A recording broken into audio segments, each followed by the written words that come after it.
जय Maharashtra. RT प्रवेश प्रक्रिया 2026 मार्फत ॲडमिशन घेऊ इच्छिणाऱ्या पालकांसाठी हा व्हिडिओ आहे. आपण पाहतोय 12 फेब्रुवारीला एक नवीन जी-आर काढण्यात आला आहे. त्यात काही नवीन नियम व अटी टाकण्यात आलेल्या आहेत.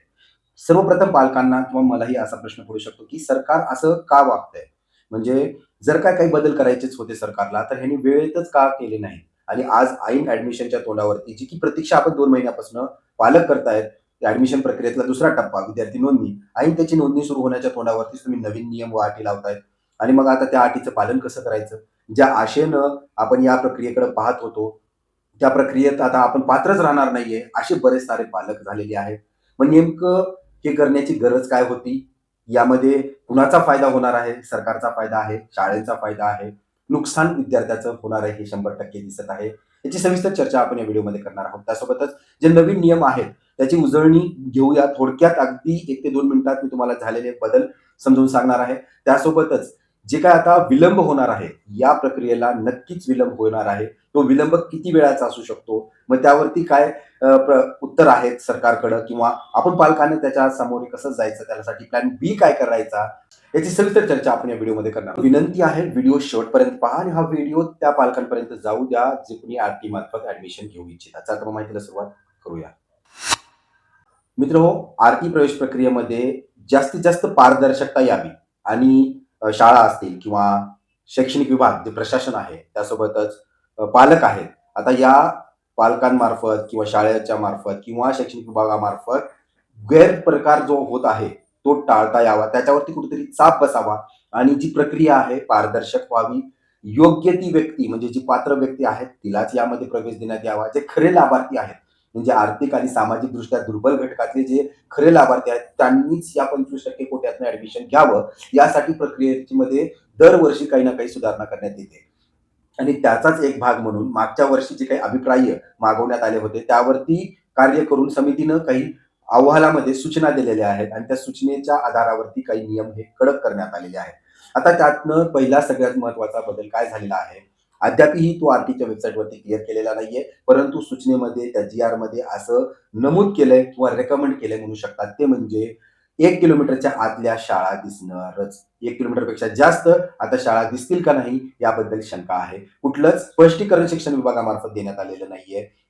परंतु या अहवालानं एन-आय-सीला किंवा शिक्षण विभागामार्फत आता हे जे वेबसाईट डेव्हलप करणार आहेत, त्यांना सांगण्यात आलं होतं, की 1 किलोमीटरच्या आत कमीत कमी फक्त जास्तीत जास्त 10 शाळा निवडता याव्या, अशी मुभा करून घ्या. आता हे झालं पहिल्या नियमाबद्दल. दुसरा नियम आहे, की पोर्टलमध्ये चेंजेस होणार आहेत आणि या चेंजेसमध्ये आता इथून पुढे तुम्हाला कागदपत्र अपलोड करणं गरजेचं आहे. मागच्या आपण पाहतोय, की 2009 पासून जे सुरू आहे आणि मी 2015-16 पासून हे फॉर्म भरतोय. त्यामध्ये फक्त आणि फक्त बर्थ सर्टिफिकेट जर तुमच्यासोबत असेल, तर बाकी कुठलाच कागद लागत नव्हता. तुम्हाला फक्त माहिती भरायची होती आणि फॉर्म सेव्ह करायचा होता. त्यानंतर जर तुमचा नंबर लागला, तरच तुमच्या कागदपत्राची पडताळणी करणार. परंतु आता इथं 3,00,000 पालक जे अर्ज मागच्या वर्षी आले होते, त्या 3,00,000 पालकांना त्यांचे कागदपत्र जमा करणं गरजेचं आहे.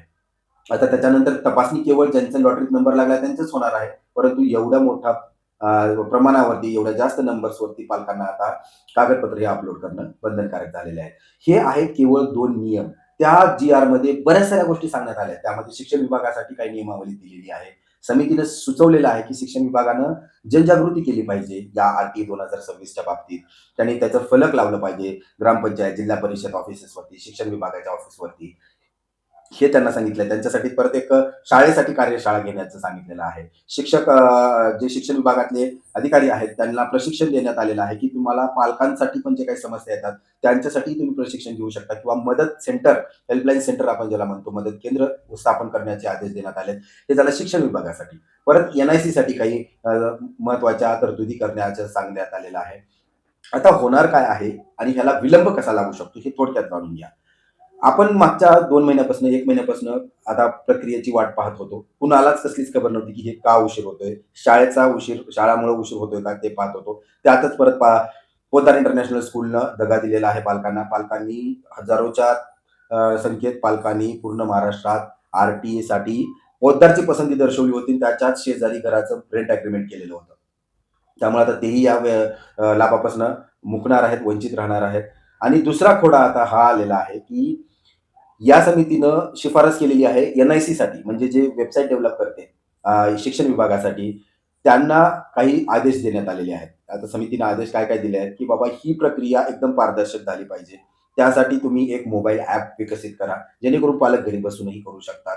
त्याच्यानंतर दुसरं आहे, की तुम्हाला यामध्ये कागदपत्र अपलोड करण्याची मुभा देण्यात यावी. आता हे जर करायचं असेल, कागदपत्र अपलोड करायचं आहे, त्याच्यानंतर शाळेसाठी बरेच सारे बदल करण्यात आलेले आहेत.